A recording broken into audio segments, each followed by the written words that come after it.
नमस्कार एवरीवन। आप सभी का स्वागत है मेड इजी के टॉपर्स टॉक में। और आज हमारे साथ अनुभव हैं जिन्होंने इंजीनियरिंग सर्विसेज 2023 के एग्जाम में रैंक 17 हासिल करी है। तो फर्स्ट ऑफ ऑल अनुभव, I welcome you and many many congratulations for this wonderful achievement. Thank you sir. तो थोड़ा सा बैकग्राउंड के बारे में जान लेते हैं अनुभव का। अनुभव ने आईआईटी दिल्ली से भी अपना बीटेक कंप्लीट किया 2021 में।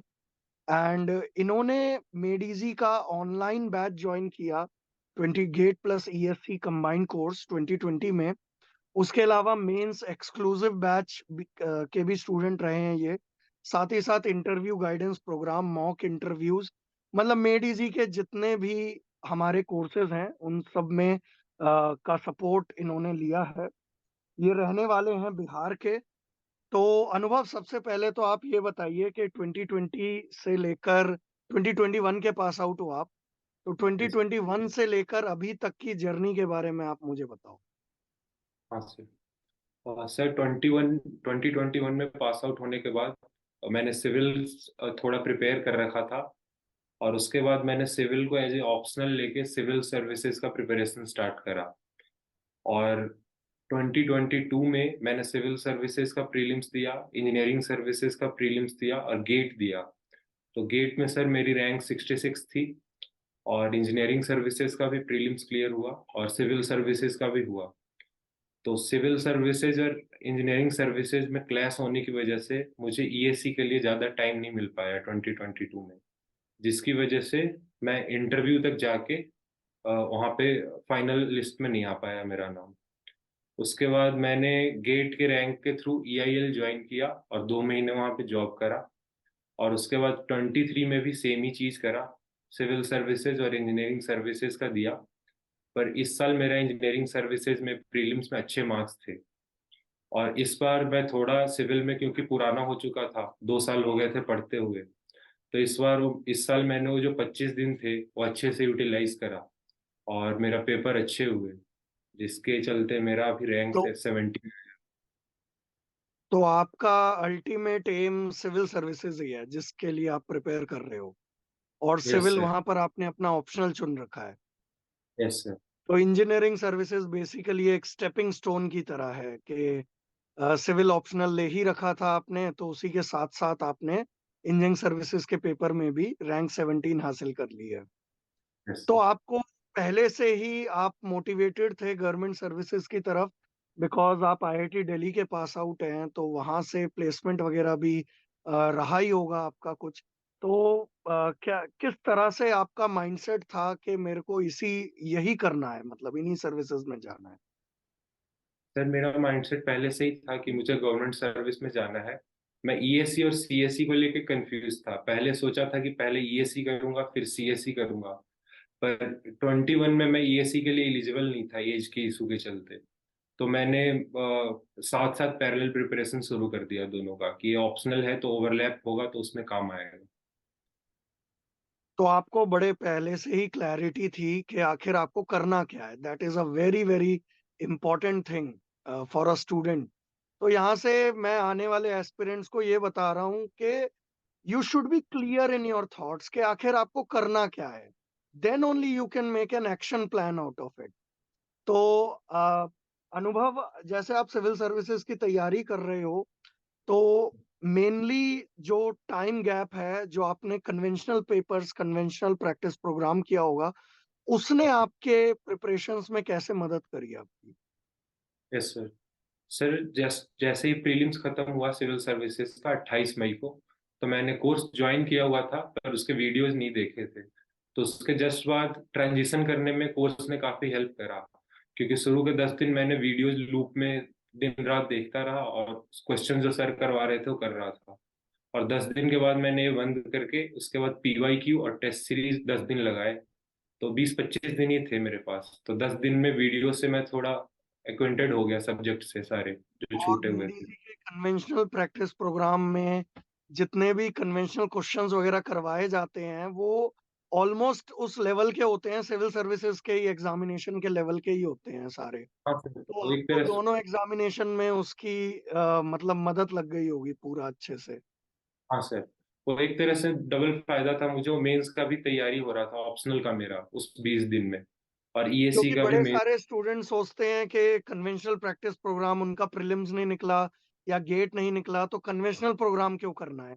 बट ये एक मिथ है जिसको मैं टॉपर स्टॉक के माध्यम से ब्रेक करूंगा कि कन्वेंशनल प्रैक्टिस प्रोग्राम एक ऐसा यूनिक प्रोग्राम है जिसमें मतलब कोई भी स्टूडेंट इररिस्पेक्टिव उसका पेपर अच्छा गया हो ना गया हो, वो आपके प्रिपरेशंस को चार चांद ही लगाएगा, इम्प्रूवमेंट ही लेकर आता है, एक्यूरेसी बढ़ाता है, आपको डेप्थ मिल जाती है और चीजों की। चाहे आप इंजीनियरिंग सर्विसेज का पेपर दो, चाहे आप सिविल सर्विसेज का पेपर दो। तो आपने अपने टाइम को कैसे मैनेज किया, थोड़ा उस बारे में भी आप बताओ, और रिवीजन के लिए क्या स्ट्रेटेजी फॉलो करते थे आप। सर टाइम मैनेजमेंट के लिए सर मैंने अपने दिन को डिवाइड कर रखा था। मैं दिन भर पढ़ाई करता था, एक सब्जेक्ट पर्टिकुलर 2-3 सब्जेक्ट रिवाइज करता था, और शाम में मैं एक टेस्ट लिख लेता था। और टेस्ट में शुरू में काफ़ी खराब मार्क्स आते थे क्योंकि काफ़ी टाइम से छूटा हुआ रहता था सिविल।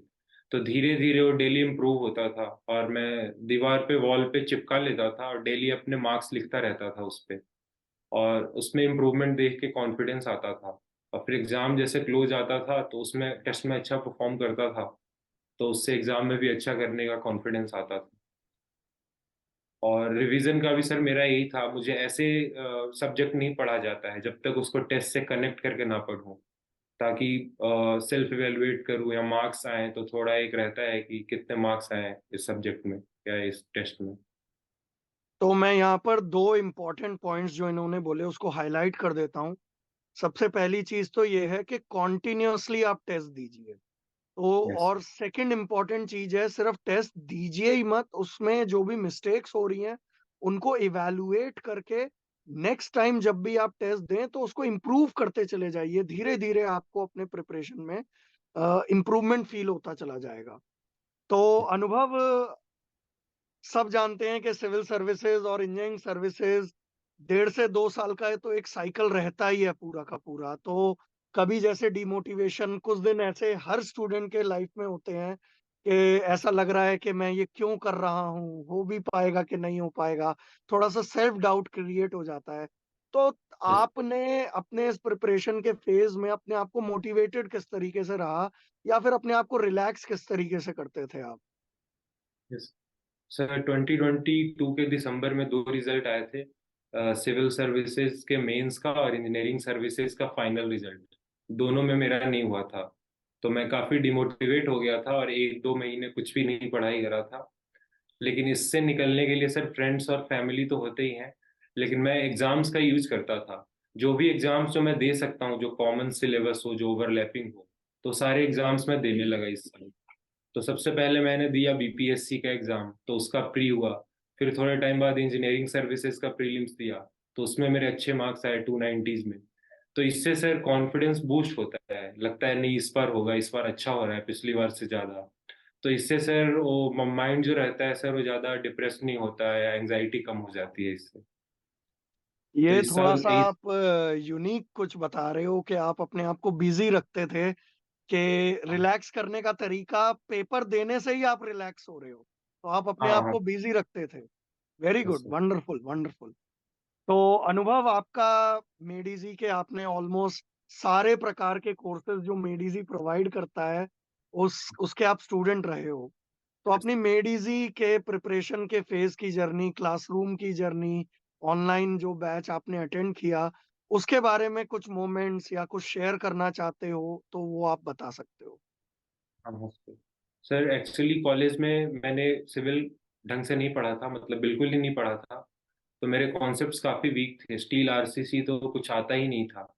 तो मेड इजी के सर खास करके कुछ सब्जेक्ट्स में जैसे आरसीसी स्टील हो गया, तो मेड इजी के ऑफलाइन तो मैं नहीं कर पाया था कोविड की वजह से, पर वीडियो लेक्चर्स देखे थे, तो उससे सर काफ़ी क्लैरिटी आई थी। और जिसकी वजह से मेरा फंडामेंटल स्ट्रांग था, तो मैं ऑप्शनल भी अपना कर पाया, और ये गेट और ईएसी के एग्जाम्स भी कर पाया। तो उसमें सर काफ़ी हेल्प हुई मेरी। और खुद से मैं बुक से पढ़ने वाला नहीं हूँ कि मैं बुक से समझ लूँ, इसमें से टीचर का हेल्प बहुत ज़्यादा जरूरी है। अगर कोई पढ़ा दे तो बहुत जल्दी चीज़ ग्रास्प हो जाता है। तो मेडीजी के टीचर्स से काफ़ी सर हेल्प हुई। Okay, great. तो हाँ अनुभव, लास्ट में आप आने वाले एस्पिरेंट्स को क्या मैसेज देना चाहते हो? The stage is all yours. आप क्या बोलना चाहोगे आने वाले एस्पिरेंट्स को? Yes sir. सर मैं यही कहना चाहूँगा कि थोड़ा सा रिस्क लें। लोग ऐसे बोलते हैं कि सेफ ऑप्शन लो या जल्दी से कुछ हो जाए तो कर लो। थोड़ा वेट करना भी सही रहता है। और आप अपने आप पे कॉन्फिडेंस रखो और टेस्ट वगैरह खूब दो। टेस्ट से लोग भागते हैं क्योंकि टेस्ट में कम मार्क्स देख के डिमोटिवेशन आता है।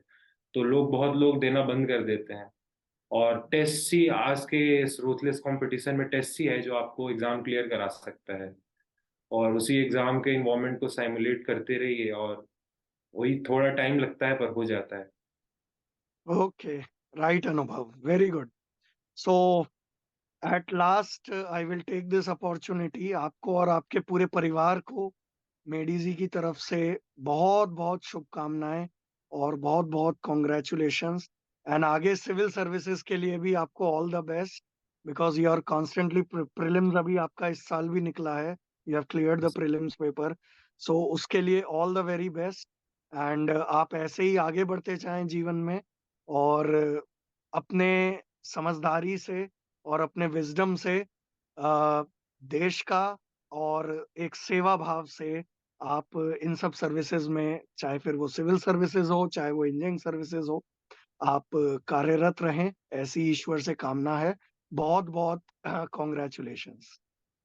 Thank you sir, thank you.